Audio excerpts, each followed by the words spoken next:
I would love to make sure we hit John Ottman. Oh, of course. Because I looked at him at Napster. He did the Superman stuff. And my tie to him is we had been together at a Halloween convention because he scored Halloween.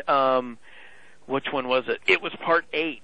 Okay. It was after H2O. Okay. Well, that'll be perfect then. Well, welcome back to the Franky Aces show on Pioneer 941 with my special guest, Lance Warlock.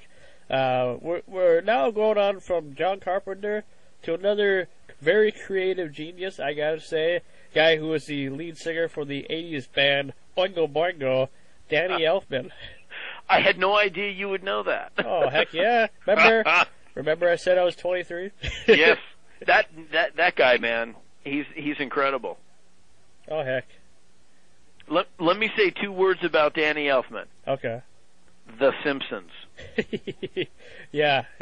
I mean, he obviously, I believe it's another guy by the name of Alf Clausen who does The Simpsons as a series, but Danny wrote the theme song to The Simpsons, and it's about 1.5 minutes long of some of the most incredible kookiness and great composition that I think I've ever listened to. And I read this is ironic that we're talking of him. Just this weekend, I read an article with him that said he was a guy that learned by trial and error. He never had compositional school. He didn't take orchestration.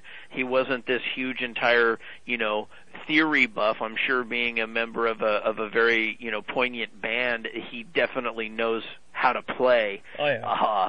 But as far as his movie scores, and literally he pays tribute to the fact that, when he did the first Pee Wee Herman film, the Pee Wee Big Adventure, that was very well received, but as soon as he hooked up and did Tim Burton's Batman, he blew up from there. Oh, yeah. And the one track that we're going to play before we go to another break here is Tim Burton's Nightmare Before Christmas.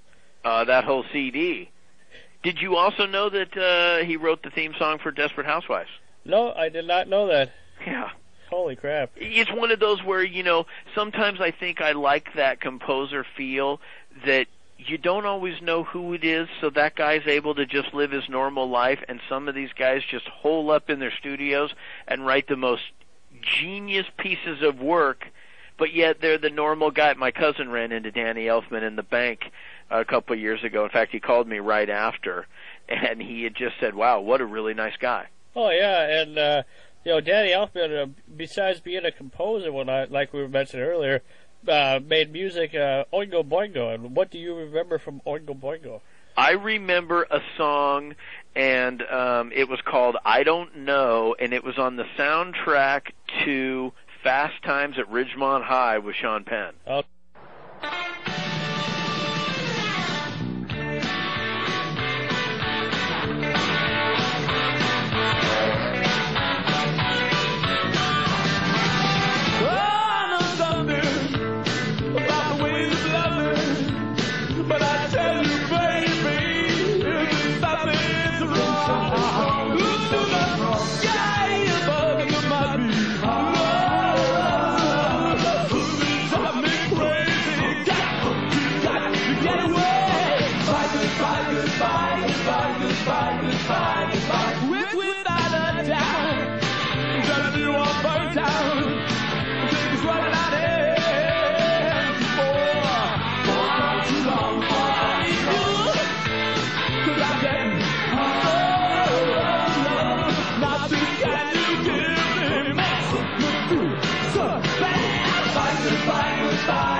Okay. And I know that if somebody Google searched them or got onto Napster and searched them out for a listing, it would probably be from my standpoint, because even though I grew up in the 80s, I would have to hear the songs to be more recognized than just their song titles. Yeah. I was always bad with the title. I'd hear it and go, okay, I know that song. But they actually had a very, long career, and hence I think he fell in the right place at the right time, and The man is incredible. He does wonderful percussion. There's a clip of him on the Planet of the Apes DVD in the special features that him talking about a lot of the percussion parts you hear are him that have been laid in over and above the actual orchestra that's there. Okay, and yeah, I mean, Danny Elfman, I mean, that guy, you know, has had what some would say a retrospective great career because, you know, not only with the Oingo Boingo, but just being able to be responsible for some of the coolest movies out there. You know? And you talk about growing up in the 80s, you know, even though I was born in the 80s, but even through the 80s and the 90s and even to now, know the fact that he recently, you know, was responsible for the Spider-Man theme as well. Yeah. Yeah, I mean, it is pretty amazing. He's got a couple of CDs out there that are actually, you know, that you can purchase that are called Music for the Darkened Theater, and there's a volume 1 and 2. And when you just listen to that, you really find that you've heard more of him than you're aware of. Oh, heck yeah. Now, that being said, on a very quick note, speaking of 80s bands, there is one more poignant band that is a very famous composer that I would have to guess so many parents and kids have heard. Any idea who the composer for the Rugrats is?